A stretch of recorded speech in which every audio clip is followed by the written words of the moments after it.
And thank you everyone for coming. Thank you for joining. Welcome to Queens College Presents Breaking the Bias. I'm joined by Angela Yee today.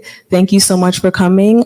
This is a celebration of Women's History Month. And before we jump in, I just want to talk about Angela Yee a little bit. So Angela Yee is a well-renowned American radio personality. She hosts The Breakfast Club alongside her co-hosts, DJ Envy and Charlemagne the God. Thank you so much for coming, Angela. Thank you. I appreciate you for having me. Okay, and before we jump into the questions, I just want to, I know I'm like full of thank yous, but thank you again. I think this is such a surreal moment. I know I can speak for myself and many others in the room when I say that I grew up listening to you in the morning on the way to school. So this is such a surreal moment for me. So thank you so much for joining us. I'm really excited to be here and I appreciate that so much. You know, I'm from New York, so even being on the radio in New York is still crazy to me. Yes, I definitely can understand why. So I'll jump into the questions. So my first question for you today is, what inspired you to break into the radio industry?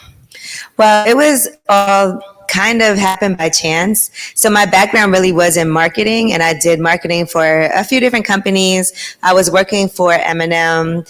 I worked at a distribution label. I worked at a lot of different places. I had like my own little freelance thing going on. At that time, I was like an entrepreneur, but I didn't really have that title for it. I just thought I was trying to survive. That's how I looked at it.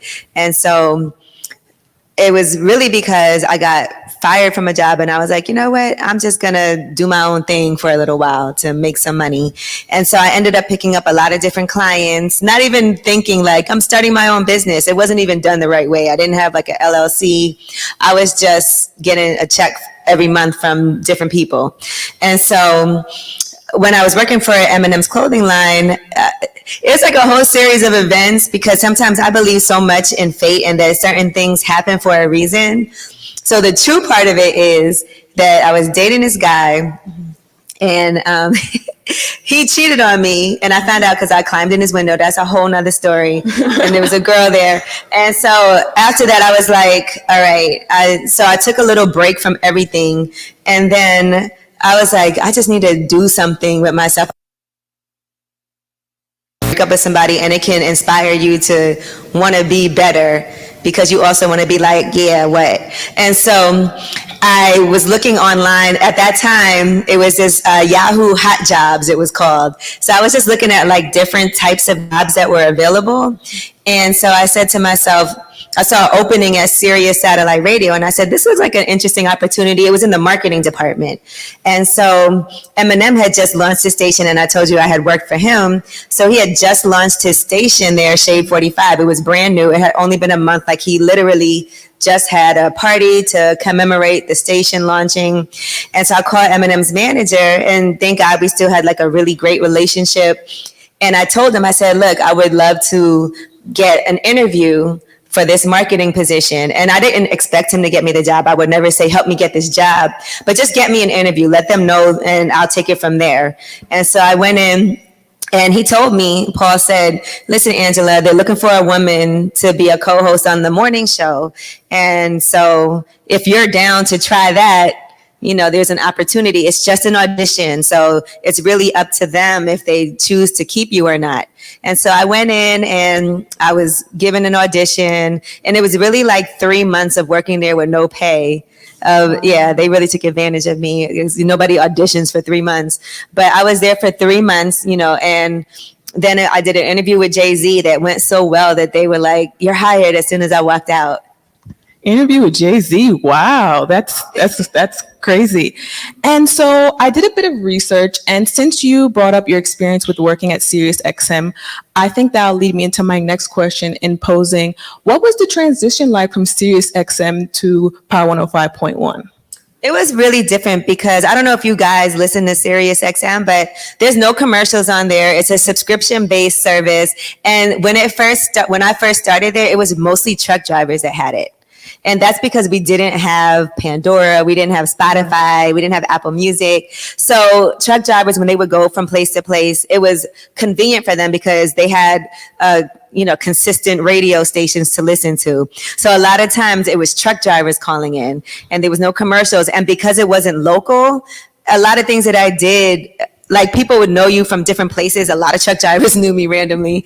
And so going to Power 105 at that time, it was so local that I got booked to do a lot of things in New York. So I was getting a lot of like good extra side money for hosting things. And then we had commercials and we were on a strict time. Like you have to get in and out at a certain time. The commercials have to play at this time. If they're like at 7:22, you have to get out, play the commercials. The songs have to play at this time. They're programmed in. When I was at Sirius, it was really free. Like you could talk for 2 hours if you felt like it. And all of our interviews were pretty much live. And at Power, we pre-record them because you can't curse on there. And that was one of the things they felt a little nervous because when I was at Sirius, I was so unrestricted. They were like, can we get her to tame it down a little bit? And so that was a debate that they were having, but that was some of the differences. Right. And I like how in both answers you spoke to your experience in working and the things you had to sacrifice. And that leads me into my next question in posing, what would you say you always kept in your mind working in your industry as a Black woman?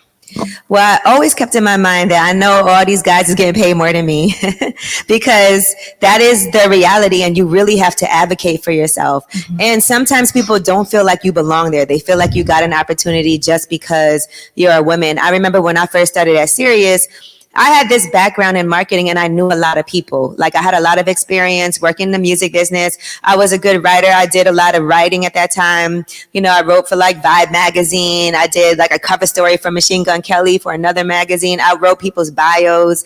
And so I had a lot of skills and I knew people. I worked at WuTang and that was my first job out of college. And the thing about WuTang that was great for me was all of the guys were on different labels. And so because of that, I got to meet so many people. It'll be like two artists were on Loud Records and then somebody was on Def Jam, then somebody was on Elektra. A lot of these labels don't exist anymore. Somebody was on MCA Records. And so because they had all these different deals, somebody was on Epic Records, they were all spread out and I was able to meet everyone at all these different labels. And so I had a lot of great connections. And because WuTang, there's 9 of them and they all had their own, groups of people that they hung out with and did collabs with. So I was able to meet all of their people just being in the office.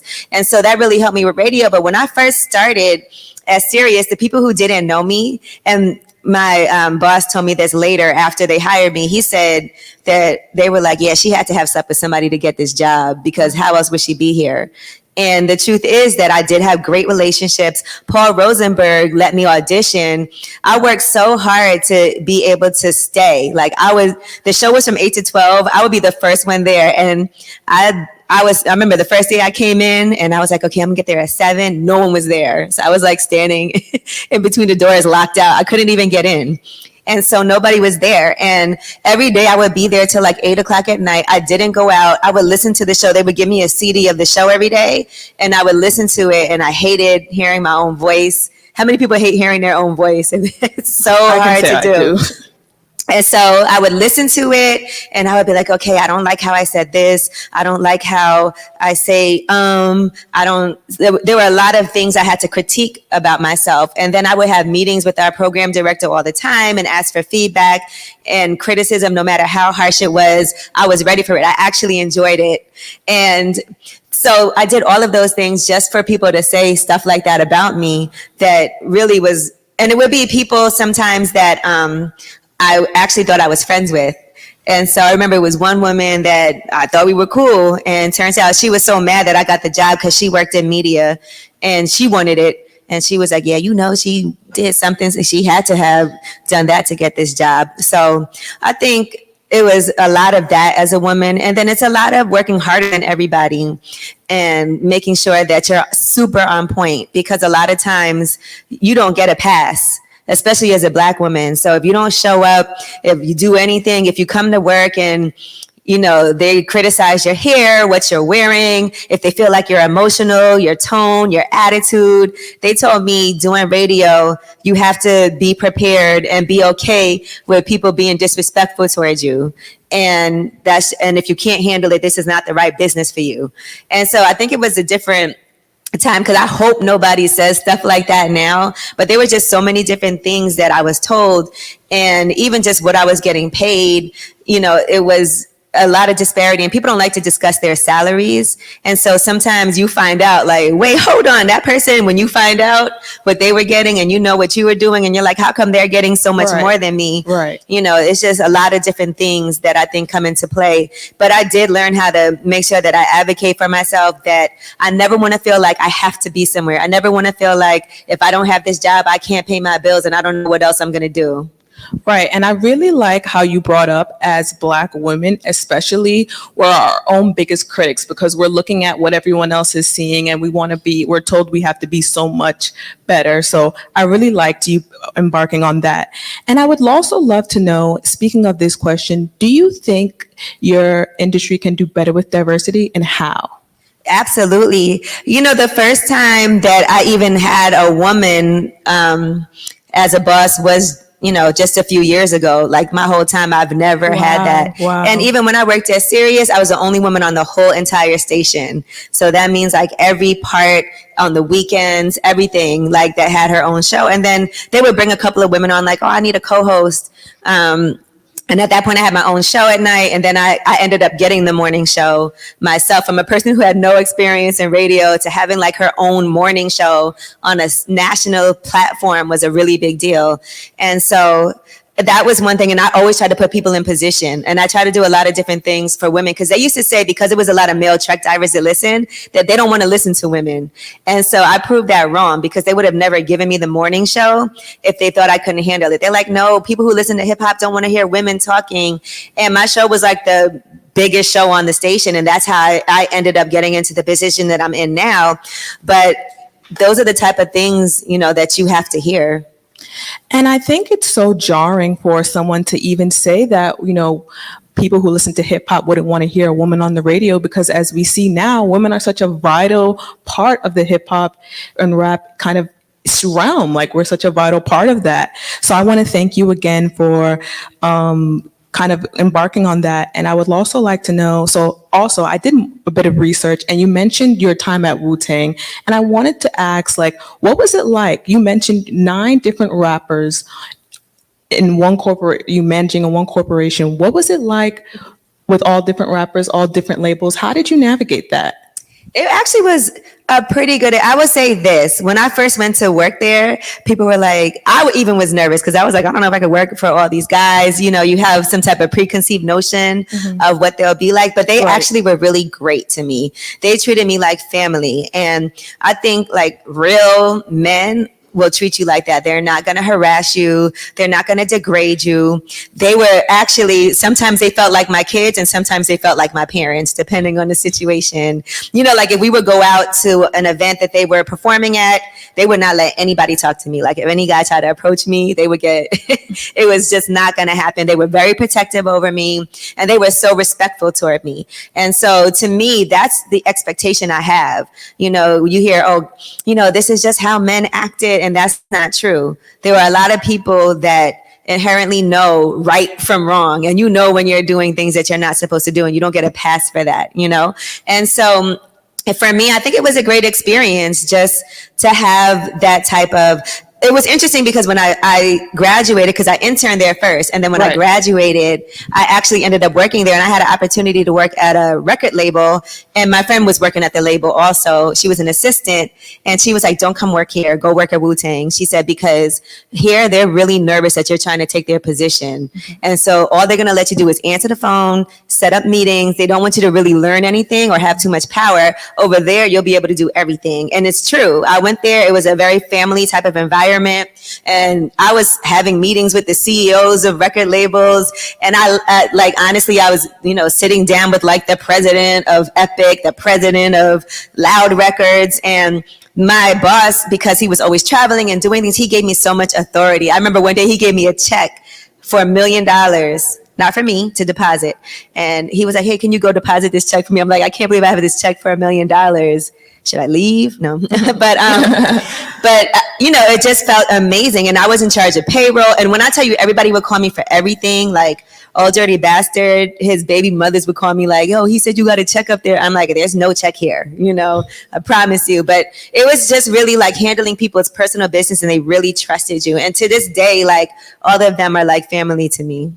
And I'm so glad to hear that, and that was such a positive experience for you coming straight out of college.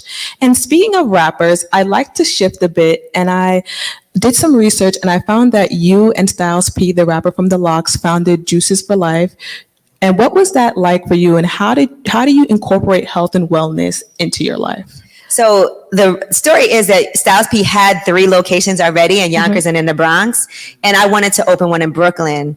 And for myself, juicing was like a mission for me, because when I first did it, I wasn't doing it right. And so sometimes you might go to certain places. I don't want to name their names because I ain't trying to get sued for defamation. But there are certain places where they have like pureed, and they have apple juice, orange juice that's all sugary and not natural. And if you get juices, you should try to go places where it's whole fruits and vegetables that they're using to make your juices, and they're not adding orange juice or apple juice. It's just the actual fruits and vegetables. Maybe you use like some coconut milk, almond milk, whatever it is. But so I started learning about those things, and seriously, I get up at 4:00 in the morning for work every day. It's really tough for me. I'm not a big breakfast person, and breakfast really will like tire me. I don't even really like breakfast food that much. And so I was just having smoothies in the morning. And then I was like, I really want to open a smoothie bar. I just felt like it was so beneficial for me. I thought it could be something great for other people. And I wanted it to be beautiful, like a meetup spot for people also. And so I approached Styles P because he already successfully had 3 juice bars that were going really well.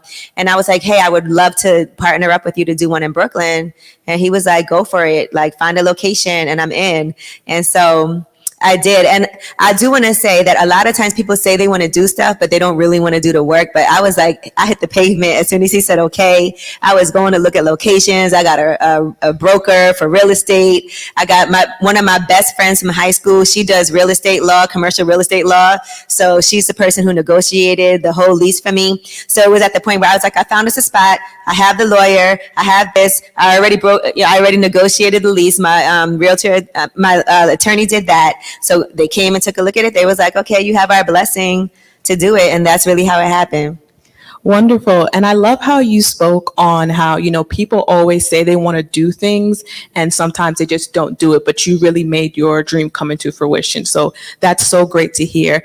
And speaking of personal endeavors, what fueled your decision to create your podcast, Lipstick Service? Oh, Lip Service? Well, Lip Service actually started on Sirius. So when I was doing the morning show and Cypher Sounds was the host and I was his co-host, I used to do this segment every Wednesday on Hump Day. And basically I would pre-record it at night and I would have like some of my girls come in. It started off with us just like showing that women can talk about sex in a positive way and a fun way and with no judgment. And so I had like one girl come in, everybody had fake names because it wasn't on video. So we would all give each other a fake name.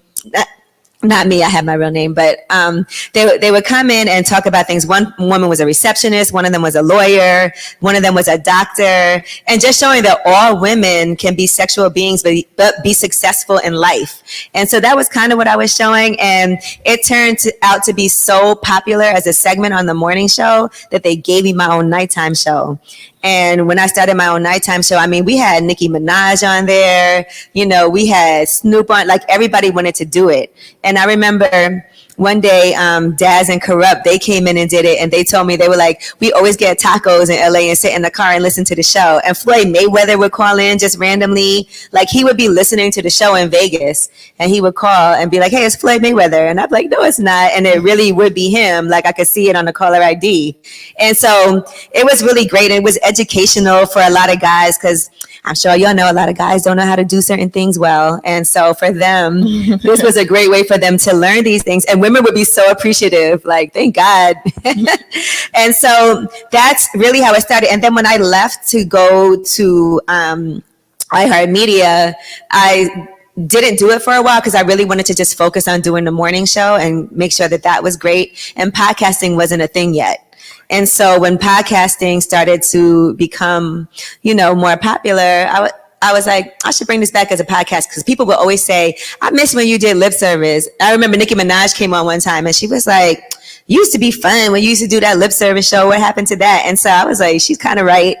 And so I decided to bring it back. And first I did a couple of one-offs. I did August Alsina, and I did, I think, Mila J. And I did those two, and we just let it live. And then I was like, all right, I can be more consistent with it. That's great to hear. And so I want to switch gears again and talking about your career on a whole. And I want to pose the question, what would you say has been a career defining moment for you so far? I would say I've had a few, and I'm sure I have some more coming up. But I think getting syndicated was a big deal, because we started off just in New York, and then we got a weekend show that was syndicated, and then we became nationally syndicated in over 100 markets. And that was a huge deal. And truthfully, sometimes the biggest deals to me are things that like my parents get excited about. So if they get to see a billboard, that was like the biggest thing in the world to them. My dad kept like almost getting in accidents to take selfies in front of billboards on the highway. And so just seeing yourself on a billboard, I think, is so surreal, especially in a place where you're from. Just Right. to be, yeah. And I remember the first billboard I ever really got was Miss Jessie's. And Miss Jessie's, they used to use, their sisters, Miko and Titi, and they used to use themselves. So I was the first person that they used that wasn't just, they started off in Brooklyn, and they're also, they're Asian and Black. And so they were like, you know what, Angela, like, I think, and we had did a panel together. So after that, they reached out to me and they were like, we really want to uplift you as an individual outside of being on the Breakfast Club. And there was a huge billboard on Flatbush Avenue in Park Slope. And there was a restaurant I used to eat at across the street from there. And I was like, this is so amazing that I'm like on a billboard. Such a surreal moment, I can imagine. And so I would like to also pose the question, I know you talked about you started with a passion for marketing and you also had a passion for music. So how do you continue to combine those two passions for music and marketing? I will tell you that marketing, no matter what you do, is important, because just being able to, you see everybody's doing branding right now, during the pandemic. If you decide to be an entrepreneur, how do you market your business? How do you market your abilities? So being able to have the background in marketing is invaluable. Like if there's marketing classes you can take, you definitely should do that. Even if you're doing marketing for someone else, just being able to have that skill of like, okay, how can we put together a plan to be able to get recognition, to be able to turn that into financial gain, to be able to have a successful business, or how can we get this artist to be recognized on a bigger stage, and how can we make sure that they're getting the press they need and the attention that they need and the spins that they need. All of those things are really important for what it is that I do. And as far as music, I feel like can't be anybody in this world who doesn't love music, right?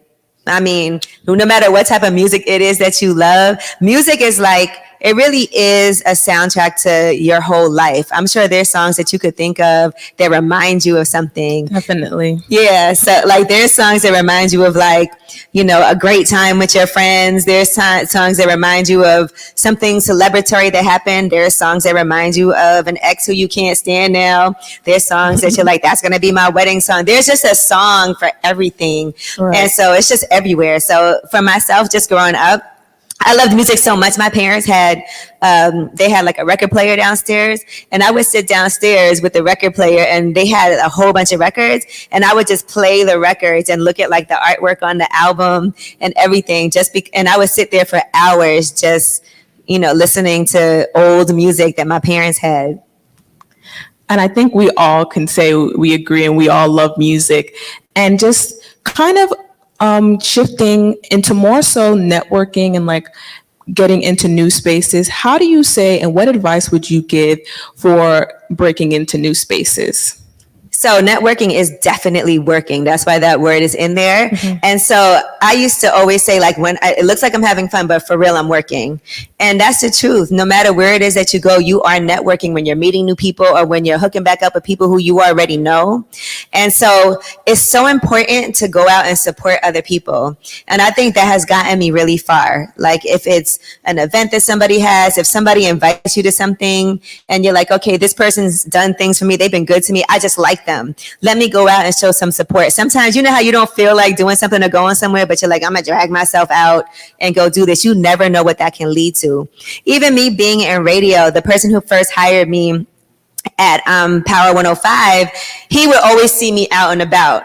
And you just always have to be, by the way, you know, super cool, polite to everybody, because you don't know who anybody is. Right. You know, so, and that's another piece of advice. But I would see him out all the time. He didn't know me that well, but we always had good interactions, keep it moving, polite, cool, you know, and he saw how I behaved. And then he listened to my show, heard me. And then when there was an opportunity for me to come work at Power 105, he was like, look, Angela, I think you would be great here. And that opportunity didn't end up happening because he wanted me to start doing like weekends and fill in for people, and Sirius wouldn't let me.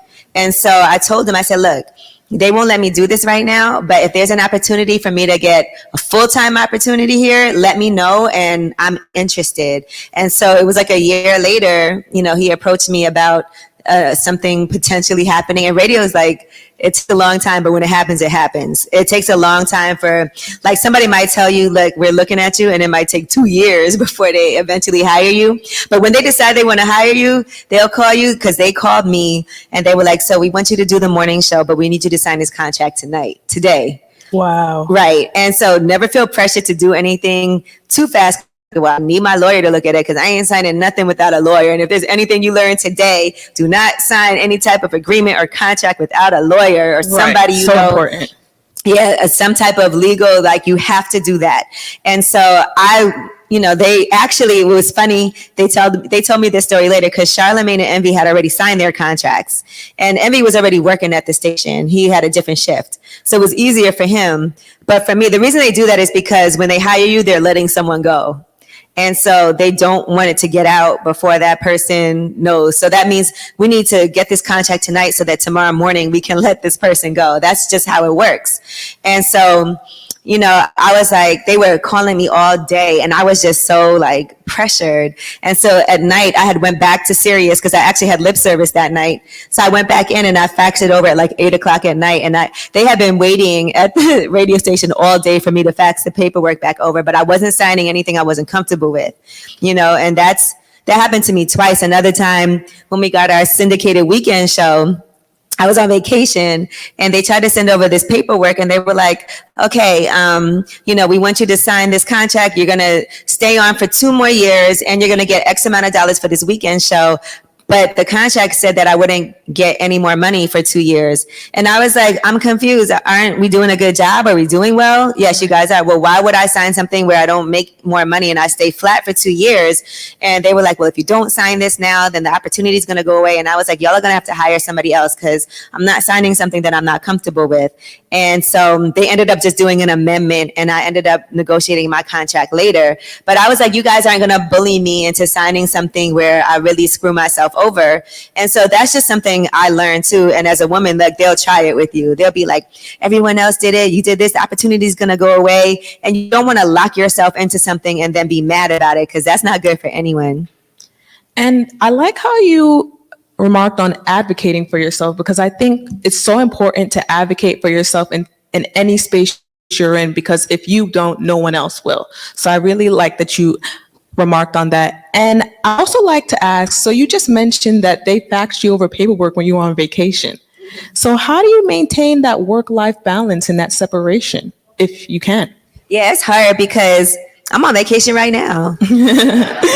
Truthfully, no, I am, because I'm leaving in the morning to go to LA. And I actually stayed here today, because I was going to leave today, but I stayed just so I could come be with you guys for Women's History Month.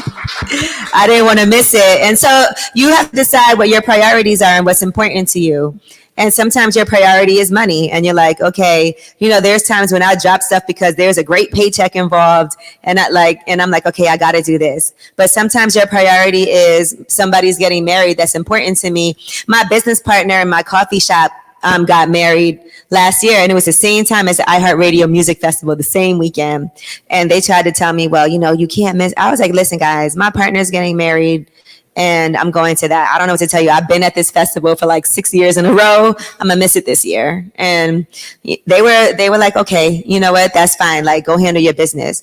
And so you never want to miss things. You have to just, on a case by case basis, decide what is the priority here, because you don't want to neglect friends and family, and you don't want to do things and then be like, man, I can never get that back. But then there's times when it's like, okay, maybe you'll miss a birthday dinner, but when I come back, I'll take you out.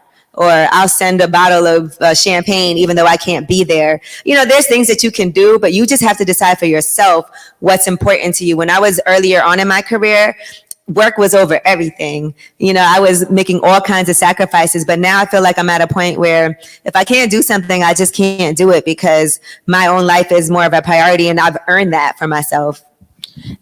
And thank you for answering that. And I like how you said that, you know, even if I can't make it to your birthday dinner, I'll make it up to you in some way. We'll reschedule for another day. And, you know, always making sure you keep family and friends close is so important.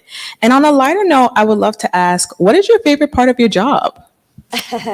My favorite part of my job is that every day is different. And I do love like being up on all the stories and having those conversations.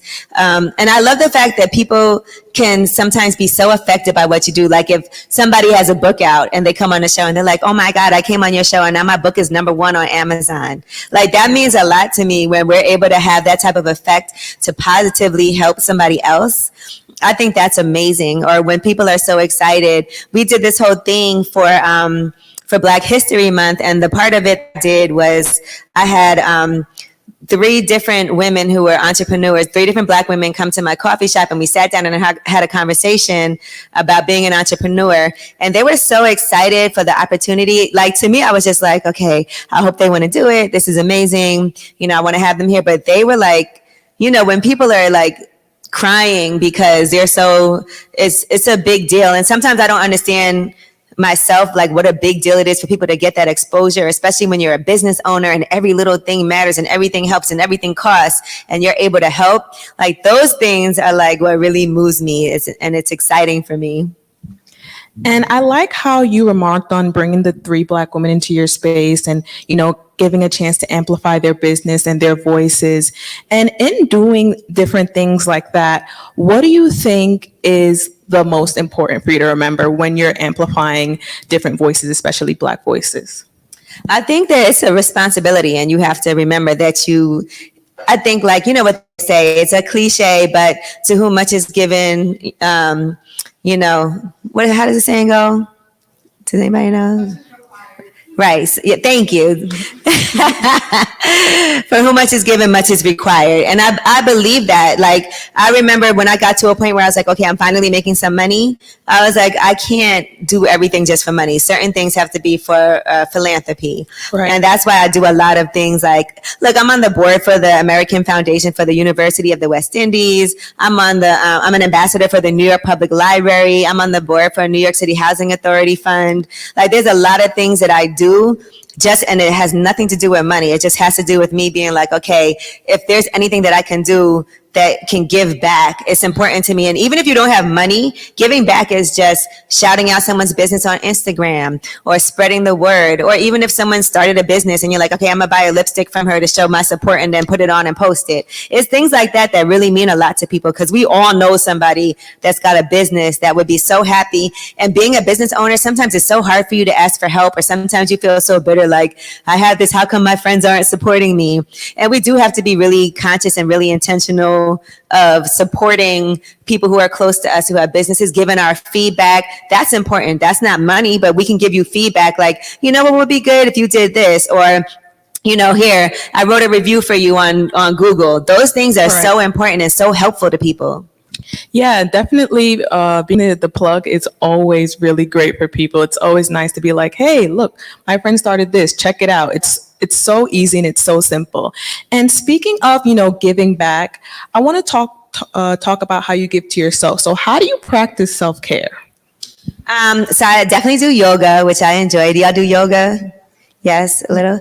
Listen, it is really, really great. A great time to like meditate. If you ever did hot yoga, that's really intense. I don't know if you guys ever tried hot yoga, but you feel so good after, and I think diet is important too. And when I say diet, I don't mean go on a diet. I mean like what you eat, and making sure that you balance yourself and make sure you're having your fruits and vegetables and make sure you're not clogging yourself up with too much meat all the time and fried food and things like that.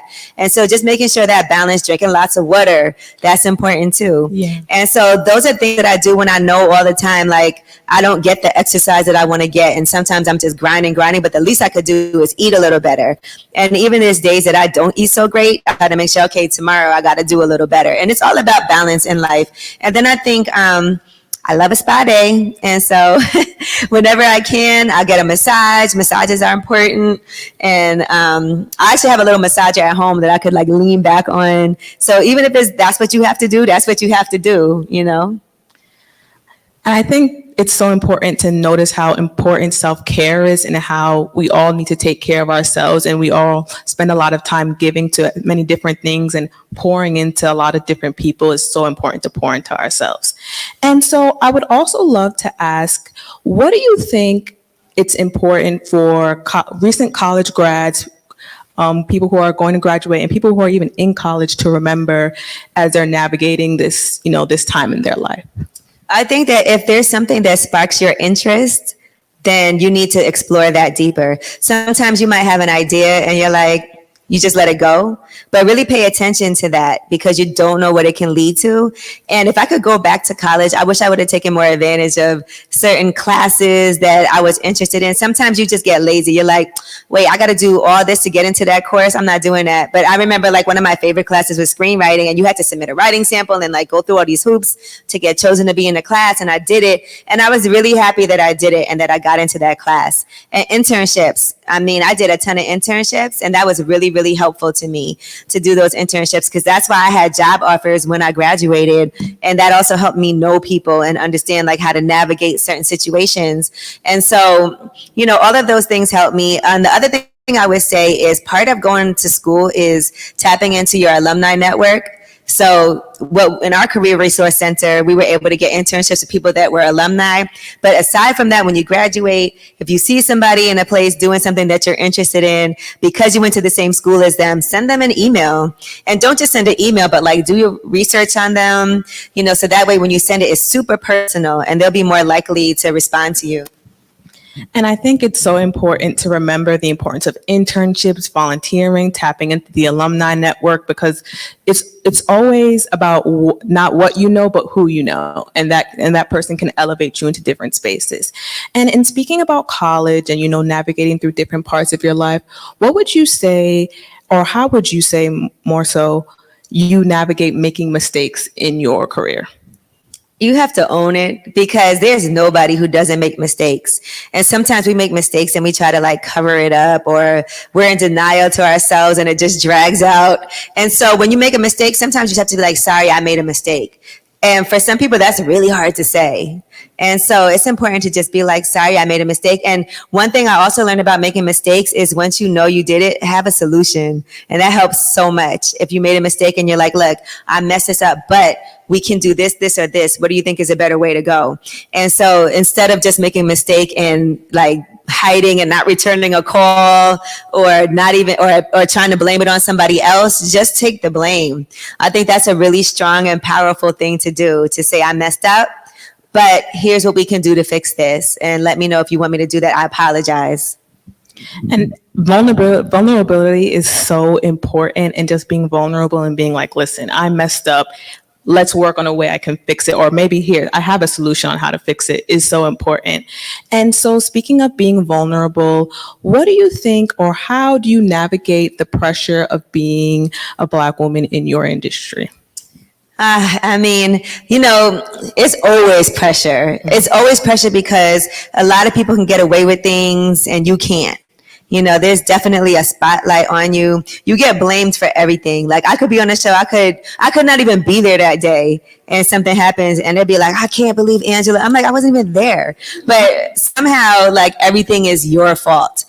And then even in meetings, like say something and everybody ignores you, but then a guy says the same exact thing you said, and it's the best idea in the world. And stuff like that happens all the time. And what I will say helps me so much is having my tribe of people that I know support me.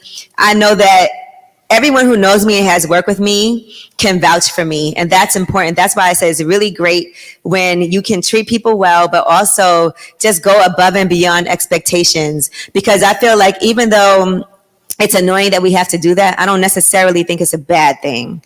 You know, it's not a bad thing for you to be the best and the greatest at what you do so that when you're not there, you are so missed. Being the best is always a good feeling because you know in the back of your head, like, I gave it my all. And so in switching over to my next question, I want to know, so when you don't feel like you've given your all, whether it be in an interview or just on a day-to-day basis, how do you navigate being better the next time? You have to learn from it. You know, you have to learn from your mistakes. And even if you have to reach out and be like, hey, I know that didn't go, that wasn't my best.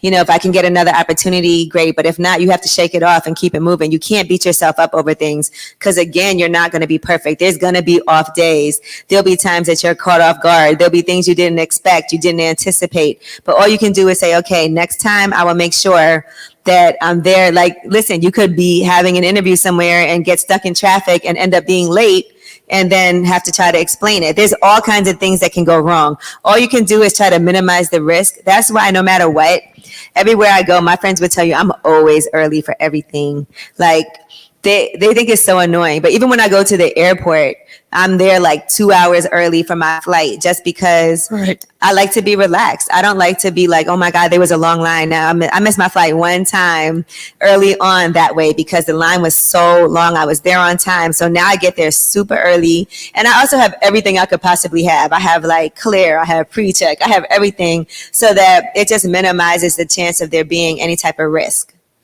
And I think that's so important to always remember that the early bird gets the worm. So yeah, and even being prepared is important. I remember when I was at Sirius and I was working with Cypher, we had an interview one day that I didn't even know about, and he wasn't there.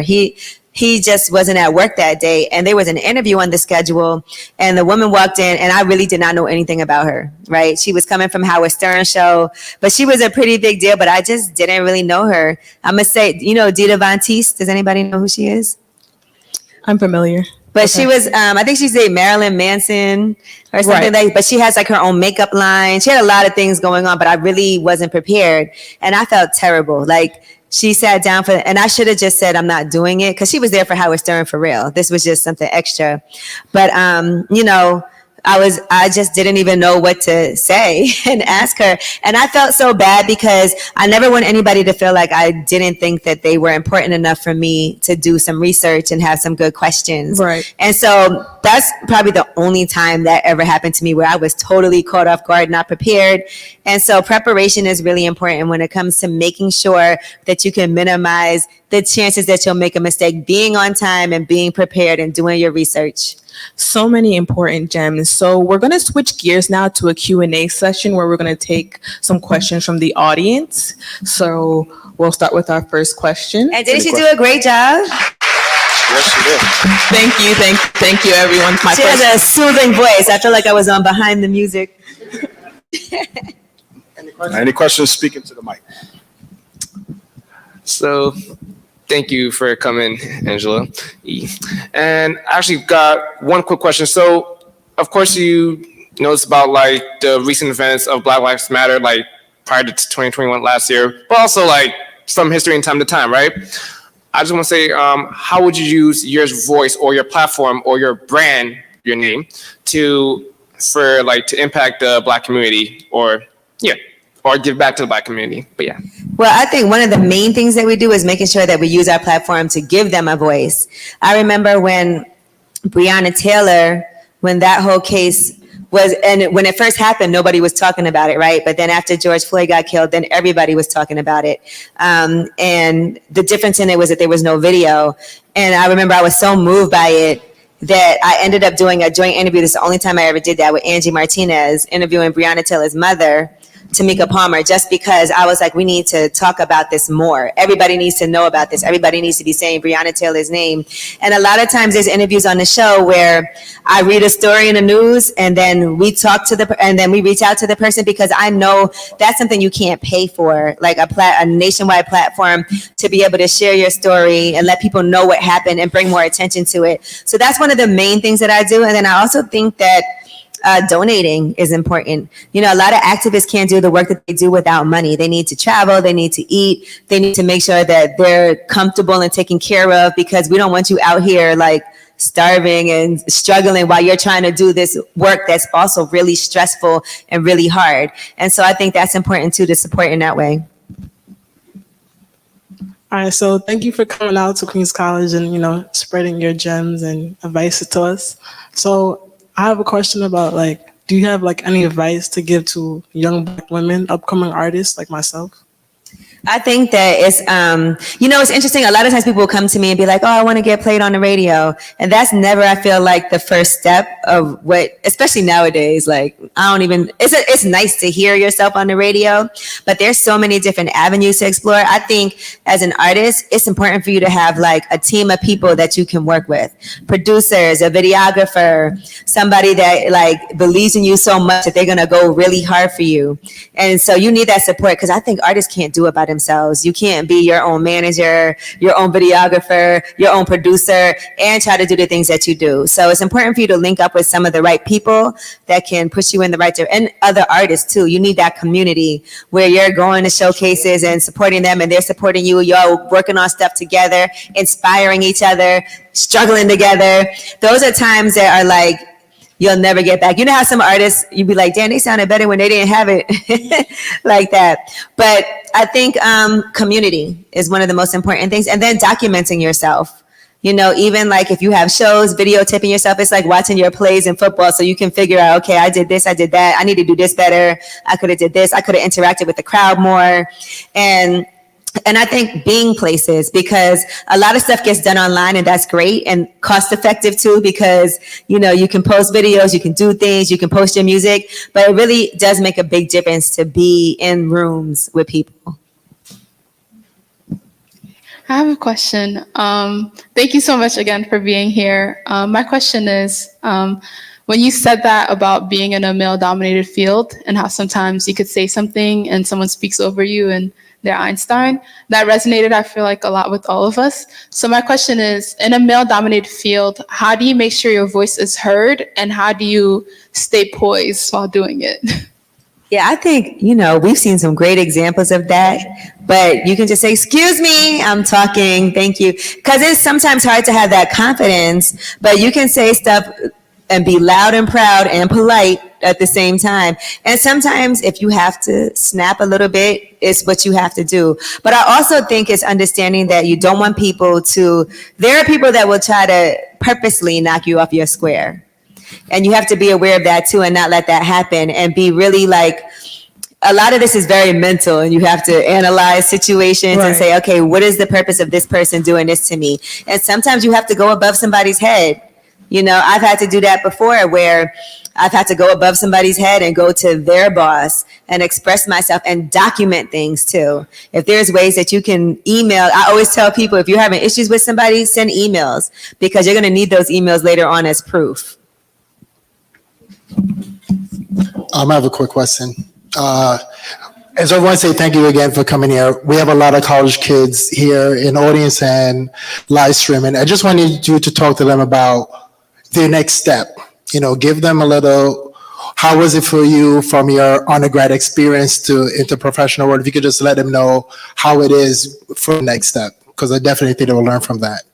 You know, when I first graduated from college, I had this whole vision in my head of what I was about to do, and none of it happened the way I expected. And so in my head, I was going to be a writer and a photographer, and I got a job through a temp agency, right? I worked that job for 2 days and I was like, I'm not going back there. I hated it. And there was no windows. I was like opening envelopes all day. It was miserable. And I was like, this is not me.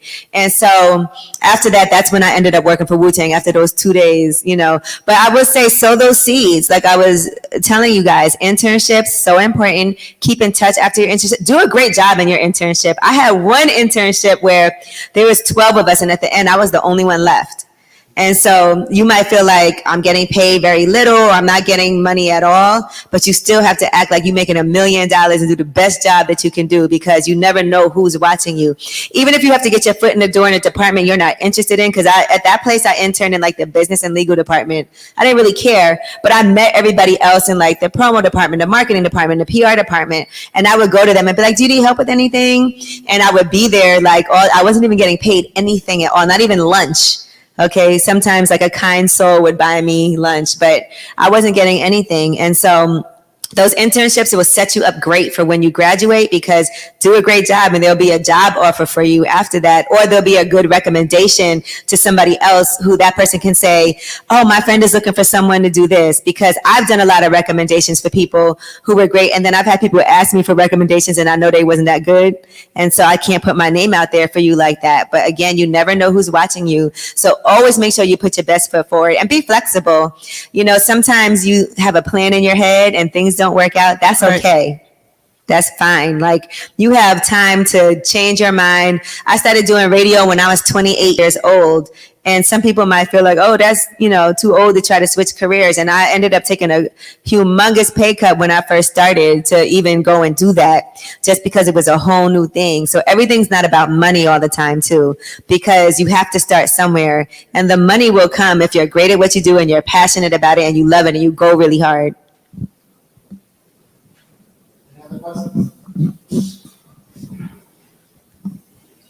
Hi. Hi. I'm curious, in your line of work, if you've ever experienced anxiety surrounding an interview or an event, and what you might have done to push through that. I don't know so it's interesting. We were just talking about that. Right. And we were talking about how I just interviewed Lizzo at South by Southwest, and it was like the keynote. It was a big deal. She has a new show on Prime Video starting on Friday. Watch out for the big girls. And we were backstage getting ready, and she was so nervous. And I couldn't believe that Lizzo was nervous. To me, it's like she's so confident and so amazing, and she goes out there and she does her thing, and it's like, I don't care, you know, whatever, and really great. But she was like literally visibly nervous, and I couldn't believe it because I was nervous. And I think it's hard for me sometimes to determine whether it's anxiety or just extremely nervous, because I get nervous before a lot of things. Like anytime I have to get up in front of people, I get nervous, and sometimes more nervous than other times. Like I was super nervous then, but then seeing her nervous made me feel like I can't believe that. But I think it was Chris Rock or somebody that said, if you don't get those butterflies, if you don't get nervous before something happens, then you're not going to be great. And so it's a breathing thing that I've had to learn how to do, because sometimes, like, when you're nervous, you're breathing all shallow, and then you're like shaky, and then your voice is shaky, and then you're out of breath. And that happened to me like on many occasions. I remember one time I had to do a TED Talk. I was so nervous, and I was just like pacing, and I couldn't breathe right, and it just didn't feel good. And so there's so many times that has happened to me, and I don't know if I would say it's anxiety or just like superbly like ridiculously nervous. But I try to look at it now like, this is what I tell myself. This is only going to last for a little bit of time. When it's over, it's over. Either it's going to be great or it's not. But I can't really, you know, I can try to be as great as I can. And if it's not, you know, life will go on. And that's what I always tell myself. There's times that things haven't gone well for me at all, but life did go on. And so that just means next time I'll do a better job. I used to hate talking in front of people. I got a lot better at it. Like even me sitting here doing this now, I couldn't really have done this before. But the more you do things, the more you get comfortable with it. And like I said, the more prepared you are, the more comfortable you'll be too. And so whatever it is that you can do, if you know you need to get there early because you need 20 minutes to decompress, sit down, drink some water, you know, have some fruit, do whatever it is that you need to do to clear your head, you know, for 5 minutes, just have some silence and meditate, whatever it is that you need to do those things, you know, and don't be afraid to be nervous, because sometimes that can, and you can say it, you can say, I'm nervous right now, but gotta push through. Thank you so much, Angela. This has been so amazing. So many gems have been dropped. And I think we've all had some major takeaways from this. And I just want to say thank you again. Thank you to everyone who joined us virtually, in person, everyone who helped set this up and let this come into fruition. We really appreciate you guys for coming. And thank you for coming to Breaking the Bias. Thank you guys so much for having me and for all these great questions. Honestly, you guys had like really amazing questions, so I appreciate you.